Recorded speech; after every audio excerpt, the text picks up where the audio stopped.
Salve Regina, Mater misericordiae, vita dulcedo, estes nostra salve. The Lord be with you. A reading from the Holy Gospel according to Matthew.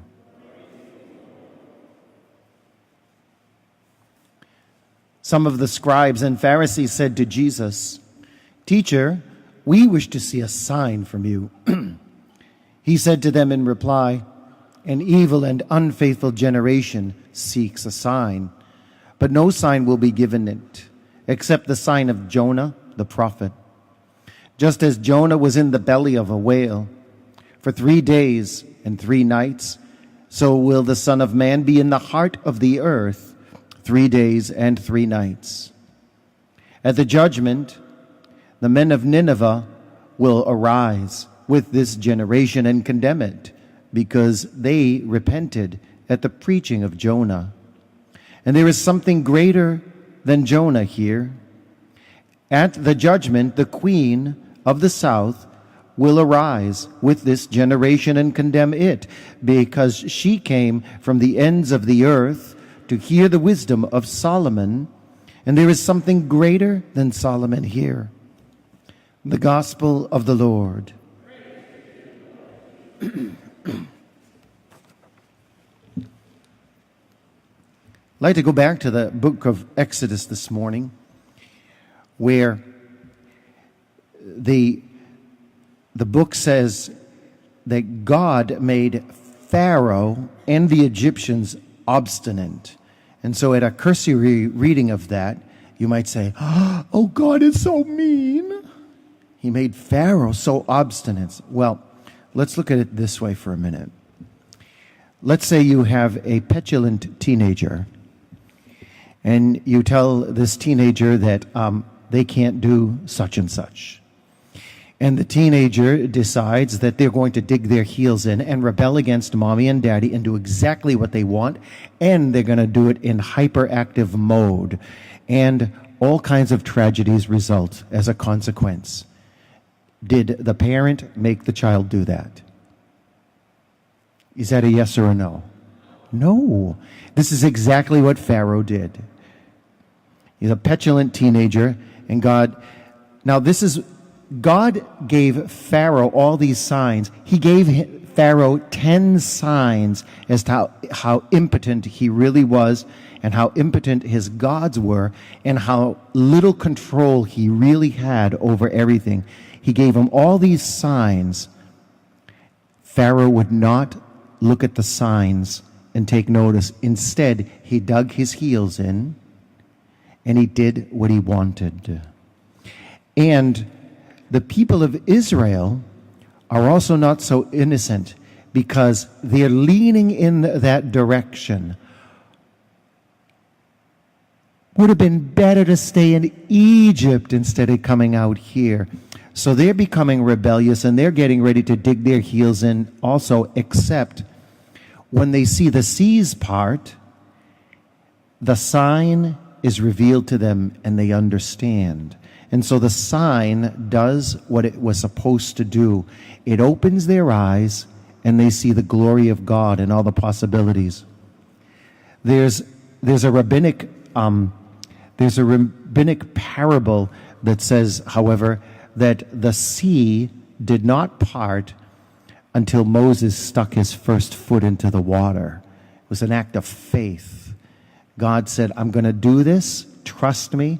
He stepped into the sea, and the seas parted. Now, the Israelites see this, and they bow to the glory of God. You would think that Pharaoh, charging headlong into the sea, seeing the walls of water on either side, should have been thinking, I think there's something going on here. Maybe it wasn't such a bad idea to stay back home. But no, in his pride, in his anger, and his arrogance, he continues to rush in. And this is exactly what happens to us. God offers us a plan for life in all its abundance. And we get prideful. We get angry because we can't have things our own way. We don't see that the gods we have created are not working out for us. And so we want to go with somebody else, namely ourselves. The Pharisees become Moses here. Many signs have been shown to them. If you read earlier than this, the Pharisees and Jesus have been bantering. The Pharisees have called Jesus Beelzebul. Jesus has called the Pharisees a brood of vipers. The Pharisees are questioning Jesus' authority because he does a healing on the Sabbath. Jesus heals a man with a withered hand. You have all these signs coming up for the Pharisees, and they still don't get it. And if you look carefully at the signs, like, for example, the healing of the withered hand, Jesus is saying, this is the sign that I'm actually the one who's in charge of that Sabbath, which makes me God, okay? And the Pharisees still don't get it. The signs cannot convince them. And Jesus is saying then, no sign is really going to convince you, because the real sign, the sign that all the signs point to, is Jesus, who is the face of God that we can see. And the Pharisees turn away from him. They become unbelieving in the face of the one who is the sign. And a harsh judgment will come against them, because unlike the Ninevites, who weren't even Israelites, unlike the Ninevites, they don't repent. They don't turn to Jesus. Well, as we sit there and now judge and condemn Pharaoh and the Pharisees and the scribes, now just take a look at ourselves for a minute and see, how many times do we do this? Every day. Or look at our country, and it's nice to see it in a nationalistic way and avoid looking at this personally, but in a nationalistic way, you see everything is systematically crumbling around us. None of the systems are working, and we still keep going back to the same thing. God gives us a sign about the truth of humanity. We decide to change sexual identities. God gives us a sign about what life is. We decide through abortion what lives and what dies. How's that working for us? God gives us a sign about where all true peace is to be found. We make war.